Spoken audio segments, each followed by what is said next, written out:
Good morning, welcome. स्वागत है आप सभी का केमिस्ट्री की इस क्लास में। मेरा नाम है पंकज जायसवाल और मैं आपका अपने यूट्यूब चैनल में, जिसका नाम है केमिस्ट्री बाय पंकज जायसवाल, उसमें आपका बहुत बहुत स्वागत और अभिनंदन करता हूं। दोस्तों, हम लोग इस समय जो चर्चा कर रहे हैं, जो डिस्कशन कर रहे हैं हम लोग, वो हम विलियन चैप्टर पे चर्चा कर रहे हैं। काफ़ी चीज़ें हमने आपको विलियन में बता दी हैं, समझा दी हैं, बहुत सारी चीज़ें हमने आपको एक्सप्लेन कर दी हैं। हम लोग अभी इस समय जो विलियन चैप्टर में चर्चा कर रहे हैं वो है विलियन के अणुसंख्य गुण। तो विलियनों के अणुसंख्य गुण में हम लोगों ने दो अणुसंख्य गुणों पे चर्चा की है। पहले का नाम था वाष्प दाब का आपेक्षिक अवनमन और दूसरे अणुसंख्य गुण का नाम था क्वथनांक का उन्नयन। आज हम चर्चा करेंगे तीसरे अणुसंख्य गुण पर चर्चा करेंगे और उसका नाम है हिमांक का अवनमन या डिप्रेशन इन फ्रीजिंग पॉइंट। ठीक है, तो ये स्टार्ट करें उससे पहले एक जरूरी सूचना कि जिन लोगों ने मेरे चैनल को सब्सक्राइब कर लिया है ना, उनको कोई असुविधा नहीं हो रही होगी, कोई समस्या नहीं हो रही होगी, है ना। उनको वीडियो के नोटिफिकेशन भी प्रॉपर तरीके से मिल रहे होंगे। जिन लोगों ने वीडियो को अभी तक सब्सक्राइब नहीं किया है तो प्लीज जाके डिस्क्रिप्शन में जाकर के रेड कलर से सब्सक्राइब का बटन होगा, सब्सक्राइब करिए चैनल को, बेल आइकन को प्रेस करिए और वीडियो को बिना किसी इंटरप्शन के आप सुचारू रूप से एक के बाद एक वीडियोस को देखते रहिए। आपको आपके नॉलेज में वर्धन होगा और कई सारी चीजें आपको क्लियर होंगी। आगे की वीडियो, पीछे की वीडियो, सारे वीडियोस आपको मिल जाएंगे। तो मैं चर्चा कर रहा था, मैं बात कर रहा था वाष्प दाब का आपेक्षिक अवनमन हमने डिस्कस कर लिया है। उसके बाद क्वथनांक का उन्नयन भी हमने डिस्कस कर लिया है। अब आज तीसरे अणुसंख्य गुण के बारे में चर्चा करेंगे जिसका नाम है हिमांक का अवनमन। क्या नाम है? नाम है हिमांक का अवनमन। हिमांक का अवनमन अंग्रेजी में कहते हैं depression in freezing point. Freezing point. अच्छा, इस पे बात करें उससे पहले ये जो टॉपिक है हिमांक या फ्रीजिंग पॉइंट,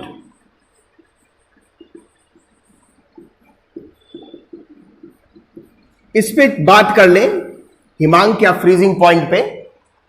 तो देखिए, हिमांक का मतलब क्या होता है। जैसे हमने क्वथनांक का मतलब आपको समझाया था, वैसे ही हिमांक होता है। क्वथनांक में क्या बताया था?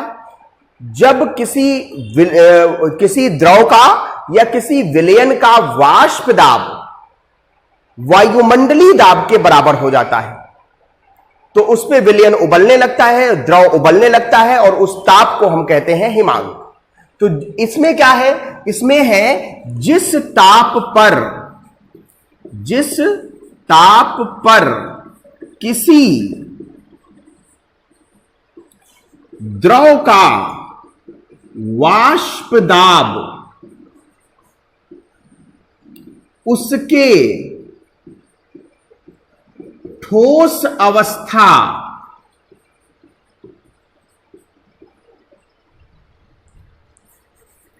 के वाष्प दाब के बराबर हो जाता है,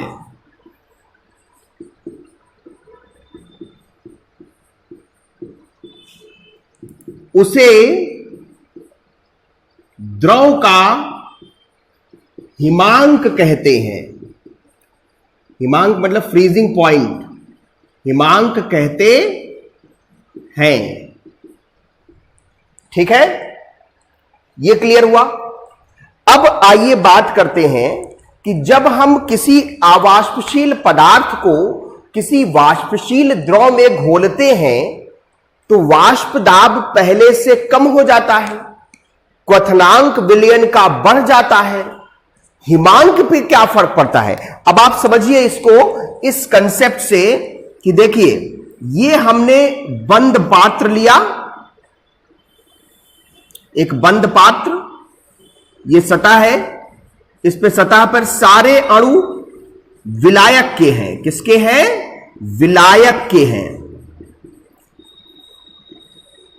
तो अगर फ्रीज करना है, सॉलिड में परिवर्तित करना है, तो सारे अणुओं को फ्रीज करना पड़ेगा। अब इसमें अवाष्पशील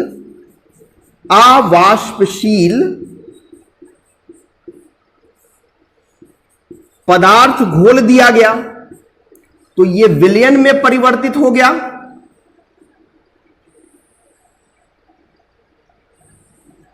और अब जो सतह पर अणु है वो सभी विलायक के अणु नहीं है, उसमें से कुछ विलेय के भी अणु हैं जो ऑलरेडी ठोस अवस्था में हैं।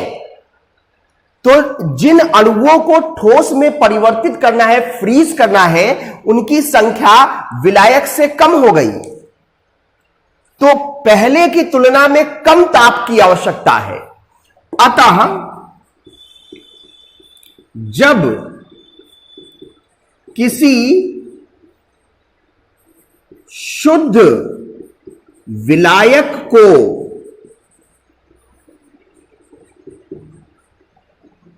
उसमें कोई अवाष्पशील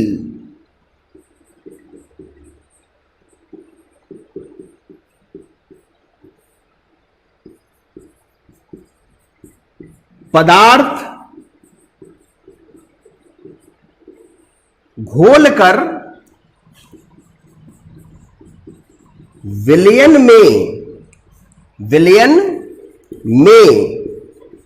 परिवर्तित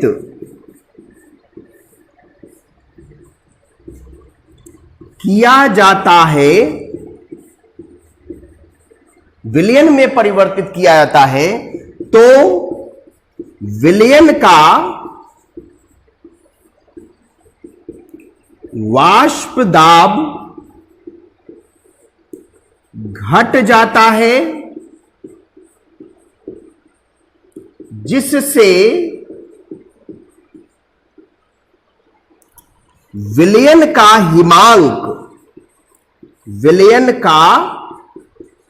हिमांक शुद्ध विलायक से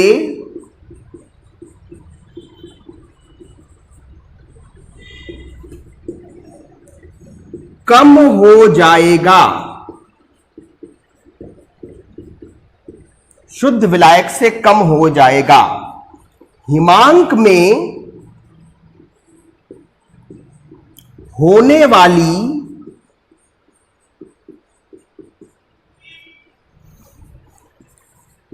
इस कमी को, हिमांक में जो ये जो कमी हो रही है, जब शुद्ध विलायक विलयन में परिवर्तित हो रहा है, तो हिमांक का मान जो घट जा रहा है, हिमांक के मान में जो कमी आ रही है, हिमांक का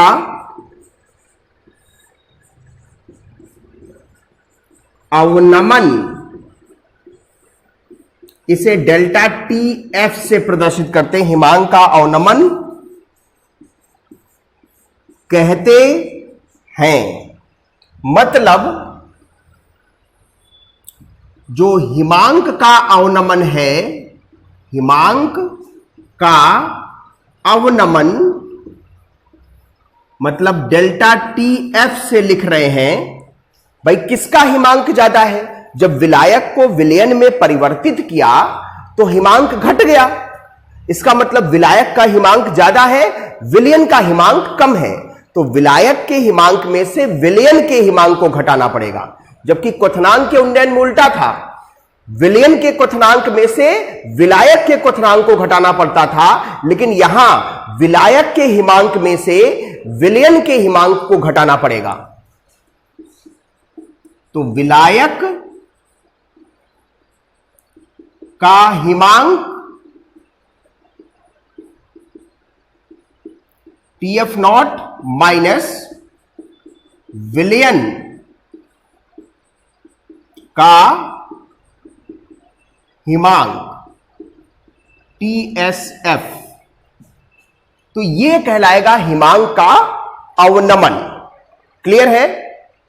इसी को ग्राफ के माध्यम से भी समझा जा सकता है। मान लीजिए ये वायुमंडलीय दाब, विलायक यहीं शुरू हुआ तो इसका वाष्प दाब ये है। ताप घट, भाई देखो, अगर ठोस अवस्था में जल को ठोस अवस्था में बदलना है तो जल सामान्य ताप 37 डिग्री सेंटीग्रेड पर है, और उसको ठोस में यानी बर्फ में जमाना है तो क्या करेंगे, 0 डिग्री सेंटीग्रेड ताप, यानी ताप को घटाना पड़ेगा। तो ताप को जो है घटाएंगे तो मान लो इस अवस्था पे आकर के ये देखिए द्रव विलायक और ये ठोस विलायक,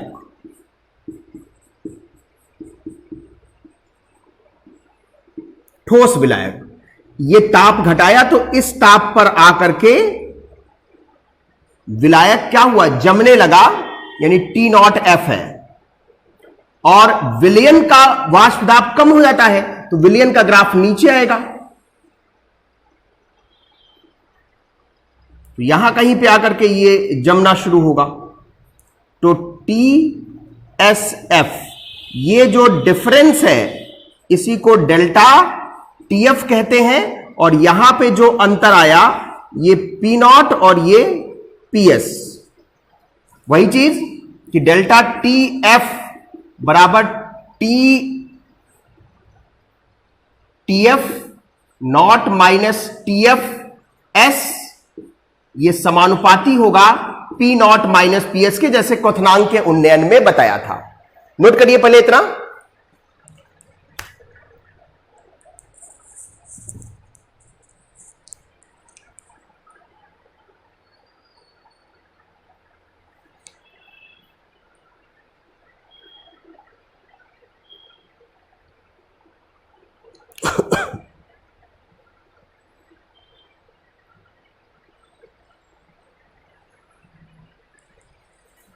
यहां पे ये देखिए, ये द्रव विलयन को प्रदर्शित कर रहा है, द्रव विलयन को प्रदर्शित कर रहा है, और ये ऊपर वाला विलायक को प्रदर्शित कर रहा है। यहां पे आकर के ये जो छोटा सा पोर्शन दिख रहा है ये ठोस विलयन हो गया। आइए चलिए इसी को आगे बढ़ाते हैं। जैसा हमने क्वथनांक के उन्नयन में डेरिवेशन करके बताया था, बिल्कुल सेम है, कोई परिवर्तन नहीं है।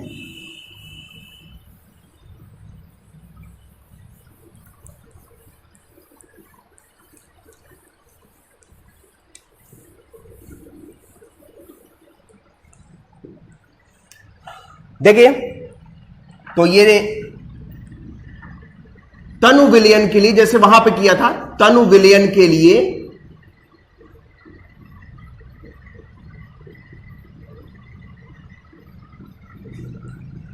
वाष्प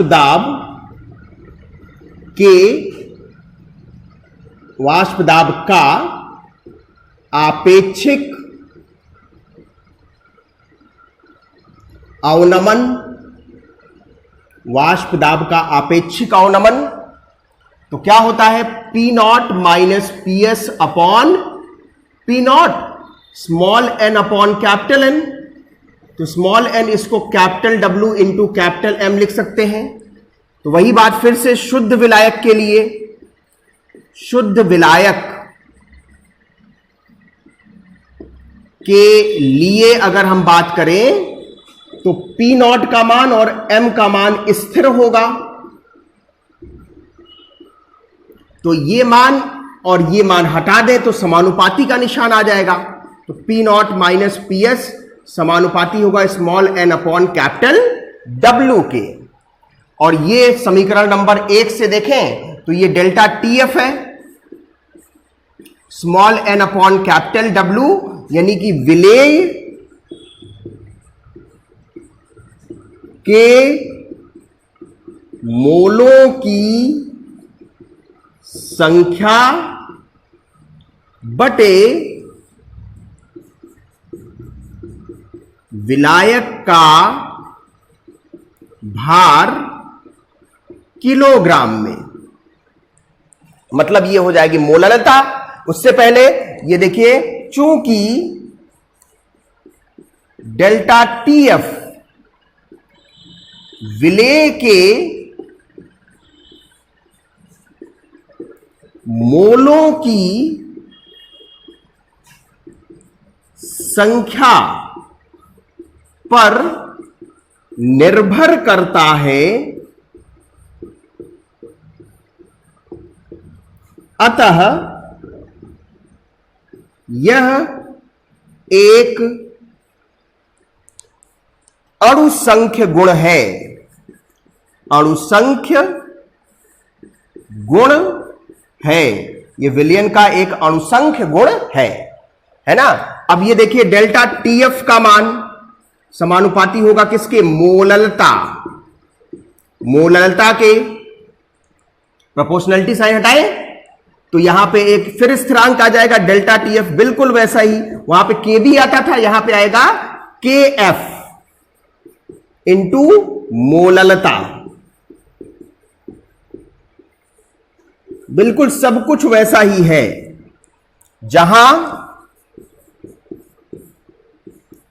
के एफ मोलल अवनमन स्थिरांक कहते हैं इसको, उसको मोलल उन्नयन स्थिरांक कहते थे, इसको मोलल अवनमन स्थिरांक कहते हैं, जिसका मान मैंने आपको समझाया था वहां पर भी, जिसका मान विलायक की प्रकृति पर निर्भर करता है। निर्भर करता है ना। इसका यूनिट केल्विन प्रति मोललता या केल्विन किलोग्राम प्रति मोल। ठीक है, नोट कर लीजिए इसको।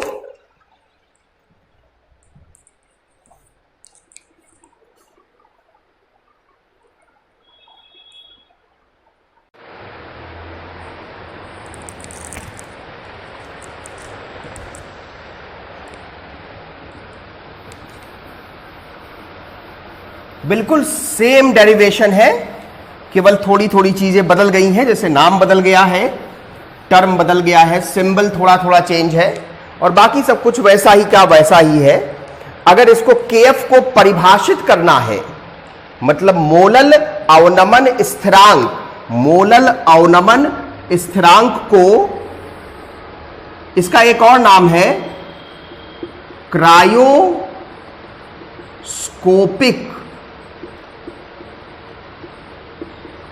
स्थिरांक भी कहते हैं। जैसे मोलल उन्नयन स्थिरांक को, केबी को, है ना, हम लोग कहते हैं इबुलियोस्कोपिक स्थिरांक भी कहते हैं, इबुलियोस्कोपिक स्थिरांक भी कहते हैं। वैसे इसका भी एक नाम है क्रायोस्कोपिक स्थिरांक, क्रायोस्कोपिक स्थिरांक। परिभाषित करना है तो मोललता को 1 ले लीजिए। अगर मोललता 1 हो जाएगी तो केएफ का मान डेल्टा टीएफ के बराबर हो जाएगा। यानी कि ऐसा विलयन जिसकी मोललता 1 है, अर्थात विलयन में विलेय के 1 मोल 1 किलोग्राम विलायक में उपस्थित हैं। भाई मोललता क्या होती है? विलेय के मोलों की संख्या बटे विलायक का भार किलोग्राम में। तो विलेय के मोलों की संख्या भी 1 हो गई और विलायक का भार भी 1 किलोग्राम हो गया, तो 1/1 मोललता 1। तो अगर ऐसा विलयन है जिसकी मोललता 1 है, या ऐसा विलयन जिसमें विलेय के 1 मोल 1 किलोग्राम विलायक में उपस्थित है, तो उस विलयन के हिमांक के अवनमन में, हिमांक में जो कमी होती है, हिमांक के अवनमन जितना आता है, वो उसका क्रायोस्कोपिक कांस्टेंट या क्रायोस्कोपिक स्थिरांक या मोलल अवनमन स्थिरांक कहलाएगा, डेल्टा टीएफ के बराबर हो जाएगा। तो ये देखें, यदि मोललता बराबर 1, अर्थात 1 मोल विलेय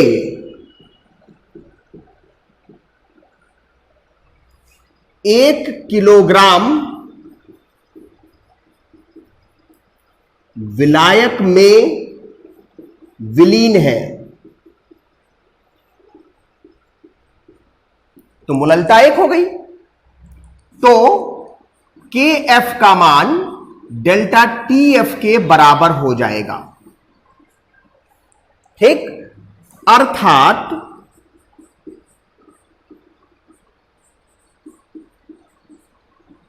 किसी ऐसे विलयन जिसका या जिसकी मोललता 1 हो, अर्थात 1 मोल विलेय 1 किलोग्राम विलायक में विलीन हो, या इसको मोलल विलयन भी कहते हैं, मोलल विलयन, अर्थात किसी ऐसे विलयन जिसकी मोललता 1 हो में हिमांक का अवनमन ही मोलल अवनमन स्थिरांक यानी कि KF कहलाता है, KF कहलाता है। ठीक है, ये तो परिभाषा हो गई है ना, नोट करिए इसको।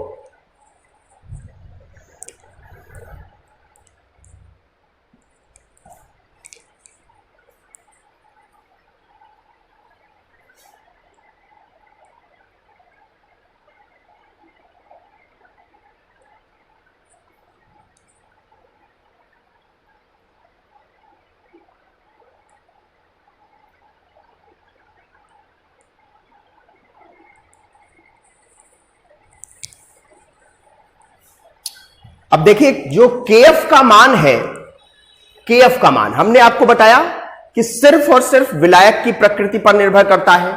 तो जब विलायक की प्रकृति पर निर्भर करता है तो इसका मान भी, इसकी वैल्यू में जो भी टर्म्स आएंगे वो विलायक के लिए इस्तेमाल होंगे। तो जैसे KB का मान निकालते थे mRTB0² upon 1000 into delta H of vaporisation, तो ऐसे ही यहां पे KF का मान भी कैलकुलेट कर सकते हैं बिल्कुल उसी तरीके से।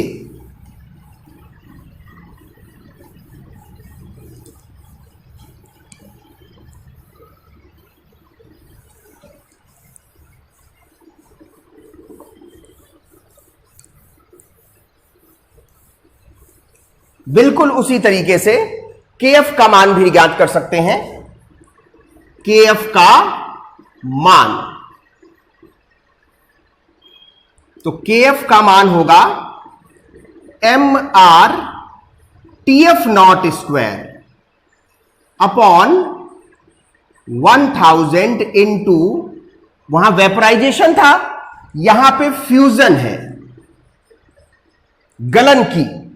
गलन के लिए, मतलब कि अब गलाना है ना, अब फ्रीज करने का मतलब सॉलिड बना, तो सॉलिड को, लिक्विड को सॉलिड में बदलने के लिए जितनी ऊष्मा की जरूरत होगी उतनी ही ऊष्मा की जरूरत सॉलिड को वापस लिक्विड में बदलने के लिए भी। तो इसलिए फ्यूजन का मतलब होता है सॉलिड को लिक्विड में बदलना। अब यहां पे देखिए, एंथैल्पी ऑफ फ्यूजन बटे m का मान होगा लेटेंट हीट ऑफ फ्यूजन, है ना, गलन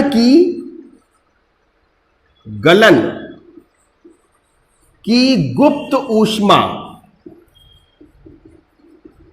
इसका मान होना चाहिए कैलोरी प्रति ग्राम में, कैलोरी प्रति ग्राम में। तो ये के एफ का मान हो जाएगा, एम हट गया और ये हट गया, तो R T not F square upon 1000 into L F. इस मान से ये भाई देखो, जल अगर है तो टी एफ नॉट का मान 0 डिग्री सेंटीग्रेड या 273 केल्विन होगा और आर का मान 2 कैलोरी प्रति केल्विन प्रति मोल होगा। तो इस फॉर्मूले से ज्ञात कर लेंगे इनके मान, केवल हमें एलएफ की जरूरत पड़ेगी। एलएफ आपको क्वेश्चन में दिया होगा। ठीक है, नोट करिए इसको।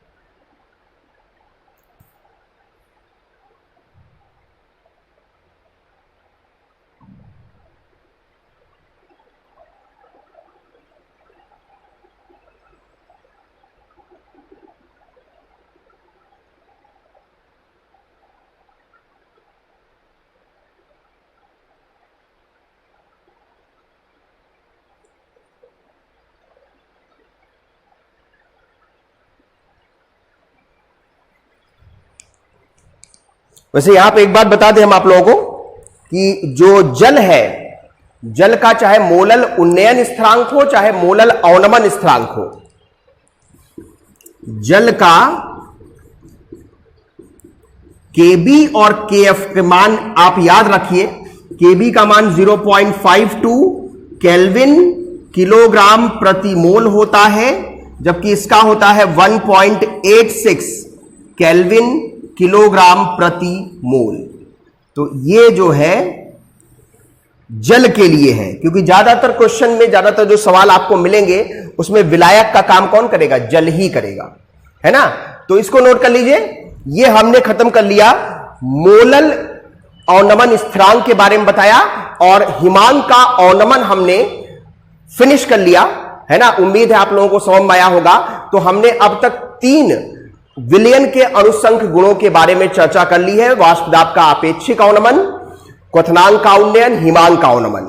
अब अगले वीडियो में हम लोग इन 2 टॉपिक्स पे, कौन 2 टॉपिक्स पे? क्वथनांक के उन्नयन पे और हिमांक के अवनमन पे एक वर्कशीट सॉल्व करेंगे, है ना। 8-10 क्वेश्चन करे हैं वर्कशीट में, तो पहले आपको वर्कशीट शेयर कर देंगे, फिर आप वर्कशीट पे कोशिश करिएगा सॉल्व करने की। नहीं तो अगले वीडियो में मैं उसको उस वर्कशीट पे, उसी वर्कशीट के क्वेश्चंस को यहां पे सॉल्व करूंगा। तो उससे आपको फायदा ये होगा कि आप चेक कर सकते हो कि आप कितना क्वेश्चन सॉल्व कर पा रहे हो, क्योंकि बेसिकली ये न्यूमेरिकल वाला चैप्टर है। इससे अगर सवाल पूछे जाएंगे तो इससे जो है व्याख्यात्मक सवाल नहीं आएंगे, आंकिक प्रश्न पूछे जाते हैं। तो आंकिक प्रश्न सॉल्व करना बहुत जरूरी है। एनसीईआरटी बुक के क्वेश्चन जरूर सॉल्व करें। वैसे मैं कोशिश करता हूं कि जो मैं वर्कशीट आपको प्रोवाइड करता हूं वो वर्कशीट में मैं एनसीईआरटी के क्वेश्चंस को इंक्लूड कर लेता हूं। तो ज्यादातर क्वेश्चन मैं इंक्लूड कर लूंगा। जो मुश्किल सवाल हैं वो एनसीईआरटी के, वो मैं आपको वर्कशीट में ही इंक्लूड कर देता हूं। आसान सवाल आप कर लें, है ना, क्योंकि इतने क्वेश्चन कराने के बाद भी आपसे क्वेश्चन नहीं सॉल्व होगा तो समस्या है। तो आप लोग कोशिश करिए, सॉल्व हो जाएगा, बिल्कुल आसान है। अगर मैंने 4 सवाल लगवाए हैं तो उससे आप 8 सवाल आराम से सॉल्व कर सकते हो। तो आप केवल सिर्फ और सिर्फ एनसीईआरटी बुक का क्वेश्चन लगाइए। एनसीईआरटी बुक में भी बहुत सारे क्वेश्चंस हैं सॉल्व करने के लिए, और उससे आपका कंसेप्ट बहुत अच्छा बन जाएगा। बस एक प्रॉब्लम है एनसीईआरटी बुक के क्वेश्चंस में कि उसकी न्यूमेरिकल वैल्यू ऐसी है कि वो बिना कैलकुलेटर के सॉल्व नहीं होती, लेकिन कैलकुलेशन से ही आपका कैलकुलेशन वाला पोर्शन मजबूत होगा। क्योंकि जब क्वेश्चन आप एग्जाम में सॉल्व करेंगे तो आपको ऐसे न्यूमेरिकल वैल्यू एग्जाम में नहीं आएंगे जो सॉल्व करने में आपको 5, 6, 7 लाइन लग जाए। वो आपको ऐसे न्यूमेरिकल वैल्यू दी जाती है जो आप आसानी से सॉल्व कर लें। लेकिन एनसीईआरटी के अगर कैलकुलेशन आप करते हो तो आपका उससे कैलकुलेशन और स्ट्रांग होगा। तो मैं बार बार प्रेफर कर रहा हूं आपको कि आप एनसीईआरटी के क्वेश्चन जरूर लगाएं। जो क्वेश्चन यहां वर्कशीट में मैं दे रहा हूं वो तो मैं लगवा ही देता हूं, उससे आपके एनसीईआरटी के मुश्किल प्रश्न सॉल्व हो जाएंगे, आसान प्रश्न आप सॉल्व कर लें। तो उसी उम्मीद के साथ कि आप लोग क्वेश्चन लगाएंगे, अच्छे से पढ़ाई करेंगे, घर पे रहेंगे, हैंड सैनिटाइज करेंगे, मास्क का प्रयोग करेंगे और 2 गज की दूरी, मास्क है जरूरी। तो इसलिए ये इसी उम्मीद के साथ अब मिलेंगे अगले वीडियो में। लेकिन वही बात मैं फिर से रिपीट कर रहा हूं कि आप चैनल को अगर आपने अभी तक सब्सक्राइब नहीं किया है तो चैनल को सब्सक्राइब कर लें, बेल आइकन को क्लिक करें जिससे आने वाले वीडियोस के नोटिफिकेशन आप तक पहुंच सकें।